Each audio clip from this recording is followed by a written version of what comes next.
Tuhan bersamamu. Inilah Injil suci menurut Lukas.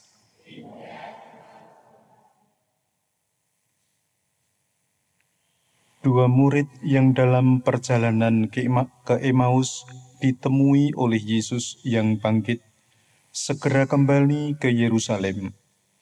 Mereka menceritakan kepada saudara-saudara apa yang telah terjadi di tengah jalan dan bagaimana mereka mengenali Yesus pada waktu ia memecah-mecahkan roti.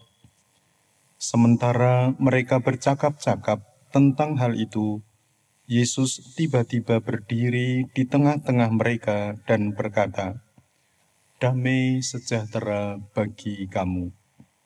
Mereka terkejut dan takut karena menyangka bahwa mereka melihat hantu.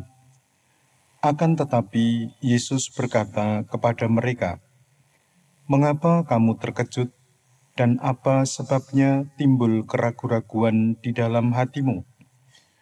Lihatlah tangan dan kakiku, aku sendirilah ini. Rabalah aku dan lihatlah, karena hantu tidak memiliki daging dan tulang, seperti yang kamu lihat ada padaku." Sambil berkata demikian, ia memperlihatkan tangan dan kakinya kepada mereka. Dan ketika mereka belum juga percaya karena girang dan masih heran, berkatalah Yesus kepada mereka, "Adakah padamu makanan di sini?" Lalu mereka memberikan kepadanya sepotong ikan goreng. Ia mengambilnya dan memakannya di depan mata mereka. Yesus berkata kepada mereka, "Lihat, inilah perkataan yang telah kukatakan kepadamu ketika aku masih bersama-sama dengan kamu, yakni bahwa harus digenapi semua yang ada tertulis tentang aku dalam kitab Taurat Musa, kitab Nabi-Nabi, dan kitab Mazmur." Lalu Yesus membuka pikiran mereka sehingga mereka mengerti kitab suci. Katanya kepada mereka, "Ada tertulis demikian, Mesias harus menderita dan bangkit dari antara orang mati pada hari yang ketiga. Dan lagi dalam namanya berita tentang pertobatan dan pengampunan dosa harus disampaikan kepada segala bangsa, mulai dari Yerusalem. Kamu adalah saksi dari semuanya ini." Demikianlah sabda Tuhan. Terpujilah Kristus.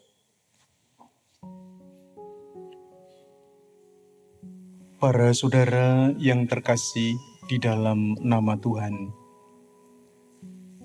setelah bersama-sama kita merayakan Paskah kebangkitan Tuhan, di dalam kutipan-kutipan bacaan Injil khususnya, dalam hari-hari di oktav Paskah, kita diajak untuk mendengarkan warta tentang Yesus yang menampakkan kebangkitannya di hadapan para muridnya.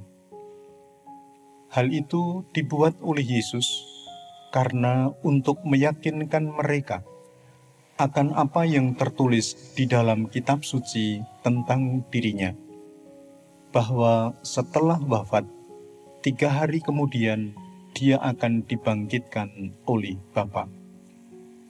Sampai di situ kita bisa mengambil kesimpulan bahwa merayakan Paskah adalah merayakan kasih Allah.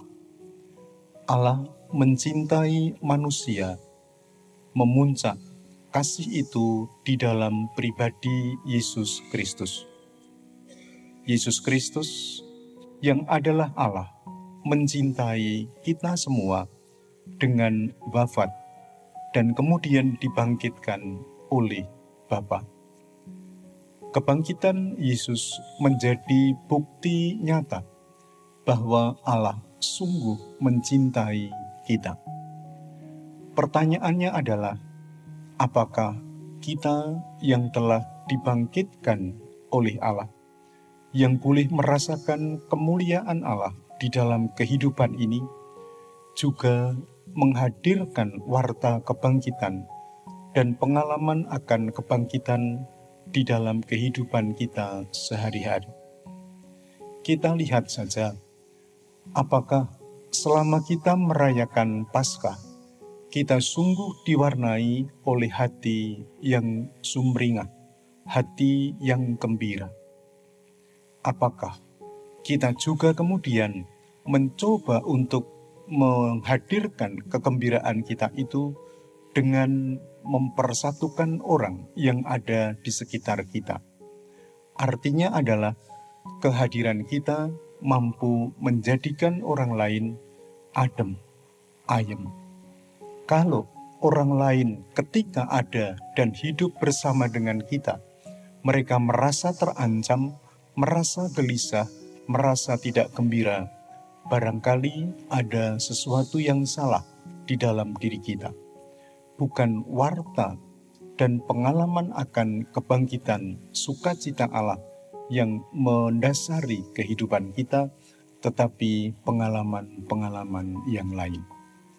Maka lewat perayaan Ekaristi ini, marilah kita mohon berkat dari Tuhan, agar kita pun dimampukan untuk menjadi saksi akan kebangkitan Tuhan di dalam kehidupan kita sehari-hari. Dengan hidup bergembira, dengan hidup sukacita. Sukacita dan gembira biasanya ditandai dengan senyum.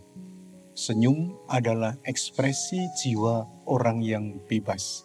Senyum tidak membayar. Senyum itu gratis. Tetapi dampak dari senyum itu sendiri bisa menjadikan segala sesuatu yang beku menjadi cair. Dari sana kemudian kita dapat menghadirkan sukacita kepada orang-orang yang kita jumpai. Kita mohon berkat dari Tuhan. Semoga hari ini kita bisa lebih tersenyum. Kemuliaan kepada Bapa dan Putra dan Roh Kudus.